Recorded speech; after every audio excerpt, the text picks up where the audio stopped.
Until this week, a lot of the election campaign so far has been centered around domestic issues. Today, the Conservatives announced their first major foreign policy plank, a 25% cut to foreign aid. All week, we're checking in with each of the four major parties to discuss their various approaches to foreign affairs. Yesterday, we heard from the NDP, and today, it's the Conservatives who are up. Aaron O'Toole is an Ontario Conservative candidate. He joins us now from Toronto. Hi, Mr. O'Toole. Nice to see you. Thanks for making time for us. Thank you for having me. In announcing proposed cuts to foreign aid that would come if your party forms government earlier today, your party cited funding for hostile regimes like Iran, North Korea, and Russia. But according to Global Affairs, funding to those countries from the federal government totaled less than $8 million out of a $6 billion budget. Should that really be the justification or the catalyst for cuts of the magnitude that you're proposing? Well, there was two parts to the reduction, Vashi. One was the hostile regime. That was always a smaller part of the envelope. The other one is actually using the UN's own development index to kind of say the moderate to developed countries shouldn't be receiving aid. So countries like Italy, Argentina, people wouldn't think of those as countries that would be recipients. So what we're doing is we're actually repurposing some of the aid based on the development index to make sure it goes to where it's most needed. So about $700 million is being repurposed using this philosophy. And then there is a reduction, yes, that will have us to a lower level, kind of in line or a little below some of the levels at one point in the Chrétien government. And it is about making choices. And we've explained why we're doing it. And that's part of what Andrew Scheer has been talking about today and why I'm here with you. Let me just pick up on both those points, because you use the example of Italy as one of the countries. And I understand what you're saying, that countries on that middle or high end of the income scale, it would be a little bit puzzling why we're sending money there. In the case of Italy, it's because of the earthquake that was there. Does that mean that a Conservative-led government, if there's a natural disaster in a country that qualifies as so-called middle or high income, would not provide any aid in the event of that disaster? Well, this is a great time to have this conversation. Sometimes Canada can provide assistance outside of what's considered traditional developmental aid.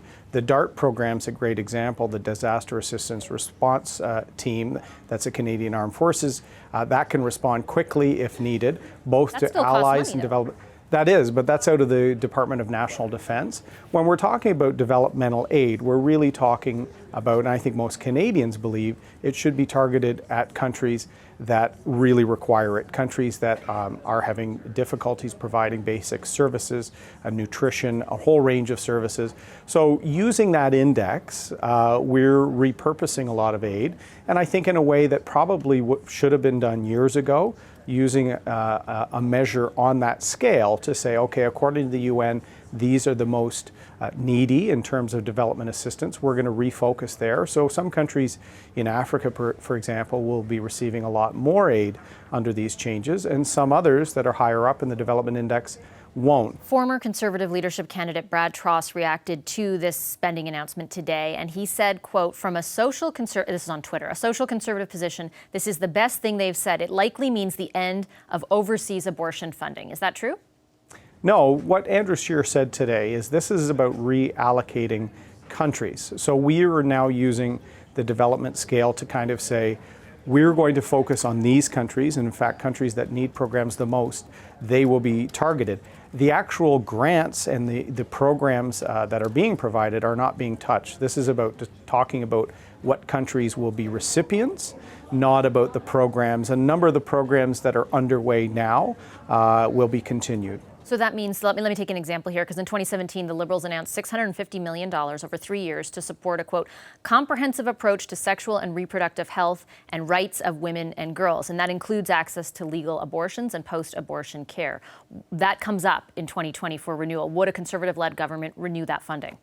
For the large part, a lot of that funding, Vashi, would have been similar to what was being done under the Conservative government, under the Child and Maternal Health. The Trudeau government, the focus on reproductive rights is different, yeah. There are some differences. We're going to maintain spending in all the areas committed to. Each government calls it something a little different. Justin Trudeau has framed it as his feminist foreign policy. Whether you call it developmental assistance, women and child maternal, we're going to actually target a lot of those programs that are helping. We're also going to try and target some of the funding that's being reallocated to children in conflict zones as well. So Each government has a bit of a different focus, but here it's not about changing what areas are being funded and what groups are recipients of the grants. It's about saying which countries actually need the focus and which countries we're actually going to be pulling back and not providing aid to. You know why I'm asking, though. It's because the criticism has been leveled. Okay, that Mr. Scheer has made it clear that domestically there will be no reopening of the debate. But the question has been raised, well, then will funding be redirected away from programs like that, away from programs that fund, for example, abortion overseas? And I'm just asking if that, in that example of $650 million that's up by 2020, would a Conservative-led government renew the funding? Well, Andrew Scheer was very clear in his announcement today. This isn't about programs, which groups are receiving grant money, Vashi. It's about what countries. So some countries that may get more, as I said, in sub-Saharan Africa, for example. So nothing will preclude a Conservative-led government from funding abortion access overseas? I think all of the programs that are being funded now, under the guise of what the Liberals phrase as their feminist foreign policy, will be continued. There's going to be no cutoff if we win the election in October. What we're doing is saying certain countries may not get some. So there's going to be countries that are considered higher or moderately developed that aren't going to be the target of our aid. And then the overall reduction in the foreign aid budget, those money saves will be reallocated to some of the programs here at home. Seniors, we're going to fix the disability tax credit system that was broken under the Liberals. So it is about choices. Andrew Scheer has said there's a number of choices we're going to make: not fund the Asian Infrastructure Bank, reduce some of this foreign aid spending, and focus it on priority, particularly vulnerable needs here in Canada. I'm glad that you mentioned the Asian Infrastructure Bank, because I do want to ask you one more question about a different foreign policy area for your party.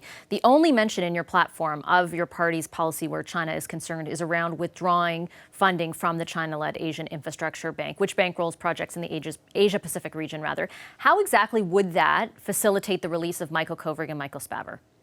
Well, certainly we've had well over half of a year where Justin Trudeau can't even get phone calls returned. And I just got responses from Minister Freeland to inquiries I made on Hong Kong and a number of things months ago this week. They've been failing tremendously on China. And I think China wants a much more clear, a much more peer-to-peer approach when it comes to diplomacy. We've been the strongest voice, Vashi. In fact, last December, we asked Justin Trudeau to call... Taking that money away do that? Like, I take your point. You know, I will question the Liberals about that. My question is about what a Conservative government would do. How is taking money away from that going to secure the release of those two individuals? We will be showing them that our foreign policy, our investments in infrastructure will be based on our priority, not Beijing's priority. I think if you look at the situation in Hong Kong, if you look at the situation with the actions of Chinese foreign policy around the world, the South China Sea Islands, it's been destabilizing. I think we need to be clear when it comes to that, not as the Liberals have. In fact, former provincial Liberal cabinet ministers appearing to sing from Beijing's songbook. I think Canadians should be very concerned that Justin Trudeau, his inner circle, are deeply conflicted when it comes to China, and they've failed not only the two Michaels, Vashi, we've lost billions in exports, and the government did not engage after the arrest of Meng Wanzhou as we asked them to, and the crisis became worse. John McCallum made it worse, his hand-picked ambassador. So I don't think any serious observer could say that Trudeau government's been doing well on China. They've been a failure. I think a Conservative government being consistent, being clear, and being tough in terms of where we think our priorities are, I think will actually lead to a much more peer-to-peer respectful dialogue, as we saw when the Conservatives were in under Mr. Harper. Prior to the campaign, the Liberals just appointed a new ambassador, Dominic Barton. Would a Conservative government keep Mr. Barton in place? We will speak to him immediately thereafter. I have a lot of respect for Mr. Barton. He's been very successful in business, and I admire some of that success. He has zero experience on the diplomatic level. And you know who had zero experience? John McCallum. So Vashi, long before Mr. Barton's name came up, I had been calling for a professional diplomat to be put in place, someone who handles complex consular cases like that of the two Michaels, someone versed someone fluent in the language. We have an amazing foreign service, and we remember how some of them applauded Mr. Trudeau after his win. They've been embarrassed profoundly by the Trudeau government, whether it's China, the India trip, dispute with the Philippines and shipments of garbage. Our reputation has diminished remarkably under the Trudeau government. We need to rely on some of our professional diplomats and civil service to help us regain that credibility on the world stage. That makes it sound like you would not be in favor of keeping Mr. Barton there. Is that fair? No, I'm going to have, if I'm fortunate to be chosen to be the foreign minister by Prime Minister Scheer, that one of the first conversations we'll have is Mr. Barton. I know he has a very good insight into Asian business, but this is much more than that, and I will see whether he's equipped, perhaps the right team around him. But here's where we're actually saying to our civil servants, we need your expertise. We don't need another Liberal insider.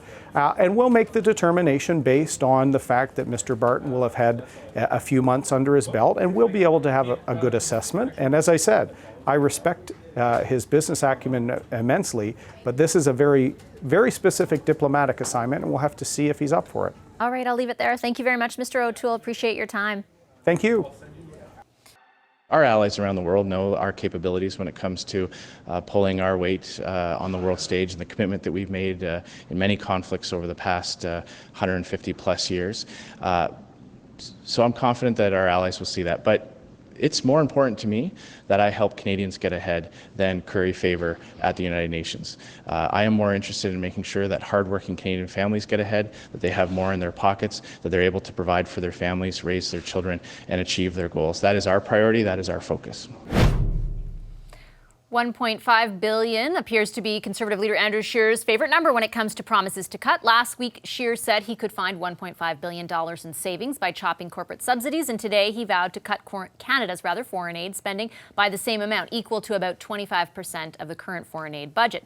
The savings, he says, as you heard, would go towards helping Canadians at home. So what's behind the announcement? Time for the Power Panel. In Toronto, political commentator and columnist Tiffany Gooch is back with us, and here with me in studio, Shuvaloy Majumdar, former Conservative foreign policy advisor, political commentator and former NDP MP Françoise Boivin, and the CBC's own David Cochrane. Hi, everybody. Hello. Nice to see you, Shiv. I'm going to start with you.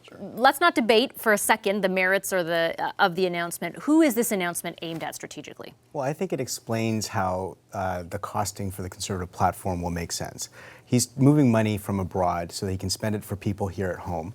Well, it's $1.5 billion. That's like a small chunk of one tax cut announcement. But it's more costing in terms of what we've seen from other platforms, at least to date. And I think it makes a great deal of sense in terms of prioritizing the interests of Canadians to be able to participate in the national economy that then can be leveraged for actual global leadership. But okay, so let's take it at the face value. If in fact the message is this is money that we're going to spend at home versus abroad, what kind of voter is that aimed at resonating with? Well, sure. I think there's a lot of Canadians, ordinary Canadians, who care about their pocketbook issues, wondering when the infrastructure in Canada will be developed as a priority over the infrastructure abroad.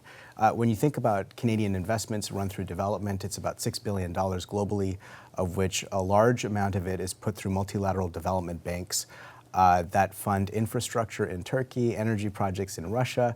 It's fair to ask the questions, where are the priorities for Canadian taxpayer dollars going to be invested? So for Canadians here at home who care about prosperity and growth and jobs, I think this will resonate with them. Françoise, who do you think it has the potential to resonate with, and who might it backfire with? Because yes, there probably are those concerns, of course, among everyday Canadians, but there was a lot of enthusiasm for that message.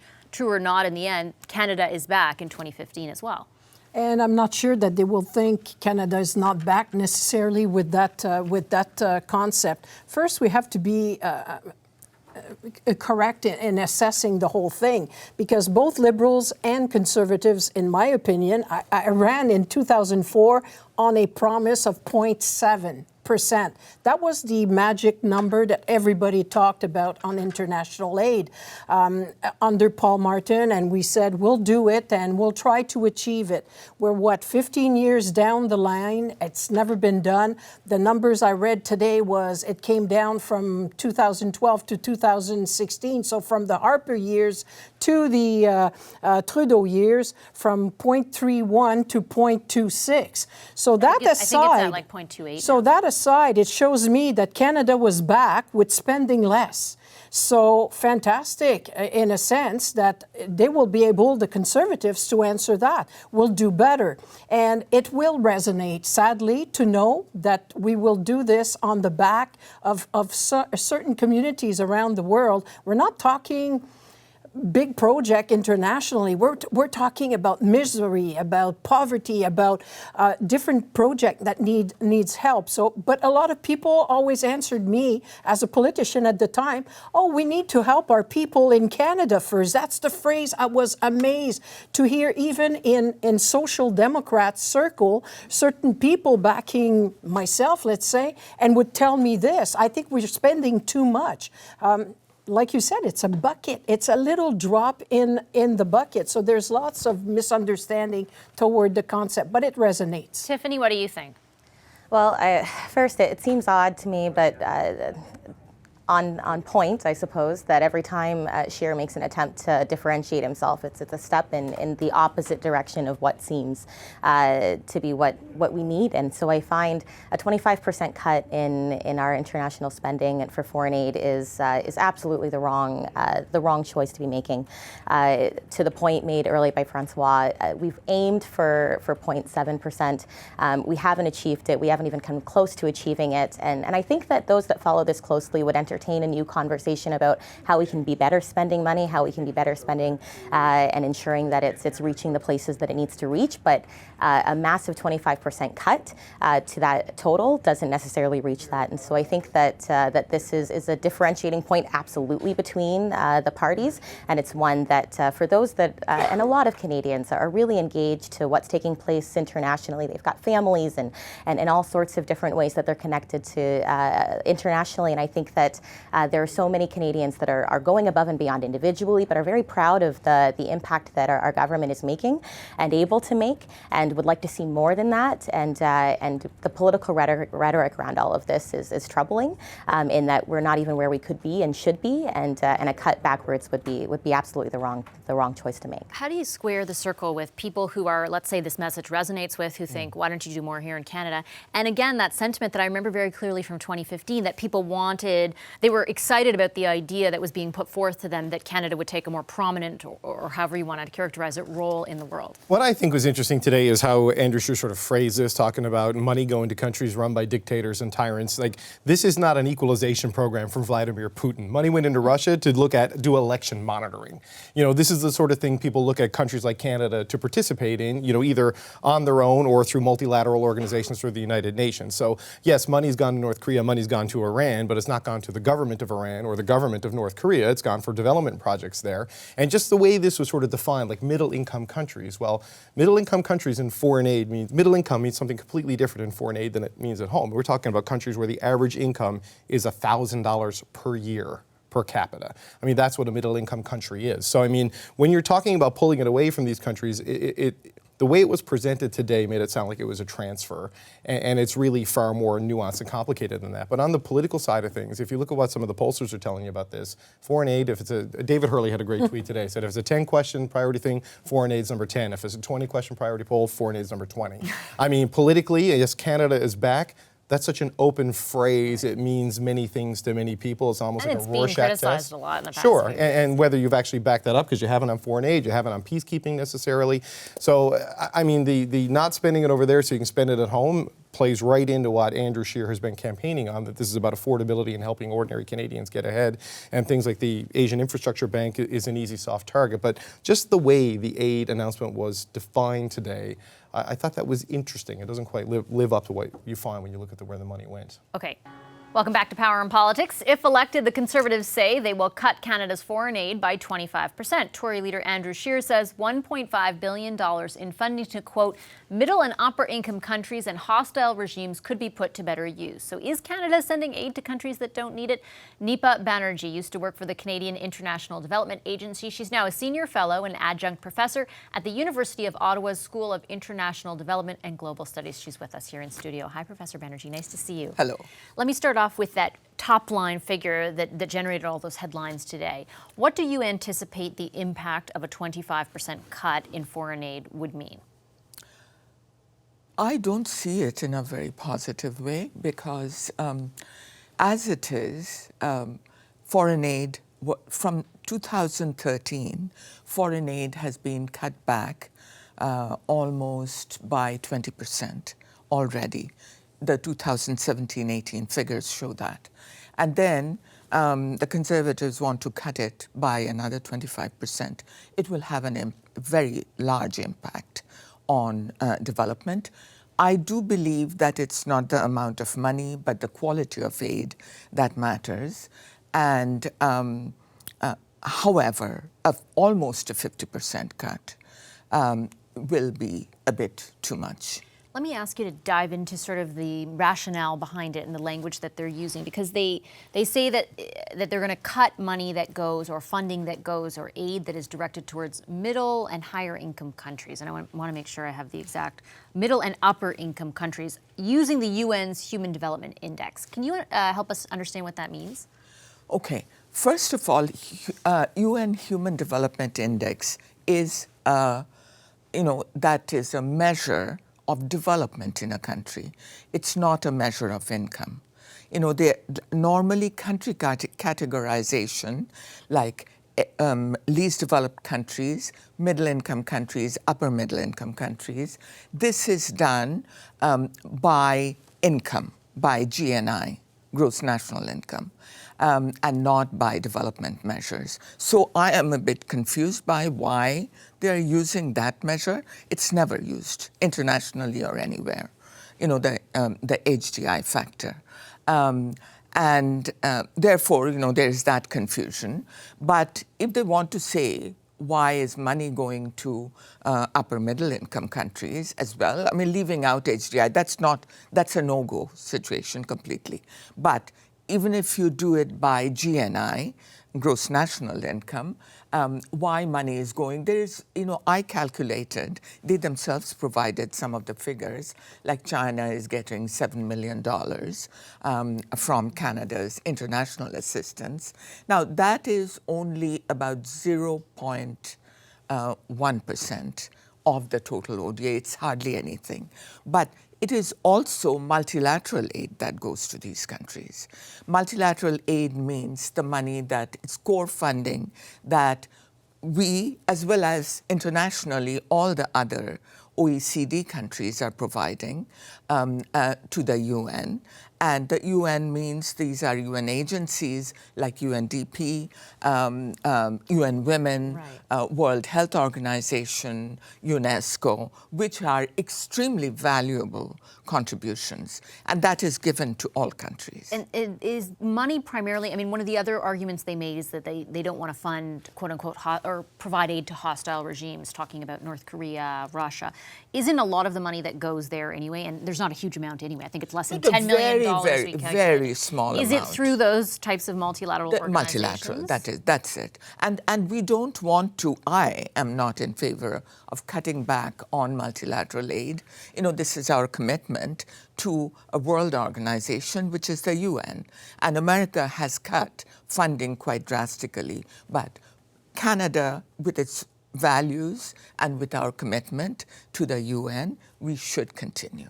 There are some questions that the Conservatives have raised, and others, about the accountability of that money where the UN is concerned. Are those fair questions? Well, when you give to the UN, you have to. We cannot be as vigilant on that money when compared to our own money. If it is bilaterally given, there is direct accountability, and that is not there. But the multilateral agencies, we have agreements with them, and they do the job. And, the UN organizations don't do a bad job at all, WHO or FAO, or I'm very familiar with some of them, and they are more or less accountable. You mentioned that number off the top, the how much money versus where it goes. There is conversation today as well about the 0.7% of GNI, the goal expressed by OECD countries, and how far off Canada has been for so many years, even under the current government. It is 15th, yeah. It's 15th position in terms of reaching the target, 0.7%. And are there, I guess we only have a minute left, but are there, what is the ramification of that, or is there not? I would say that I was asked if that would deteriorate Canada's position in the world scene. Well, money does count that way, but I don't necessarily believe that money only determines that. It depends also on the quality of aid you provide, whether or not you're funding the priorities, etc. I would say. So, more and better aid is required. That's what my position is. All right. Thank you, Professor. I appreciate your time today. Thanks for coming in. Thank you very much. Professor Nipa Banerjee of the University of Ottawa. Hi, I'm Vashi Capellos, host of Power in Politics. See more of our show by subscribing to the CBC News channel or click the link for another video.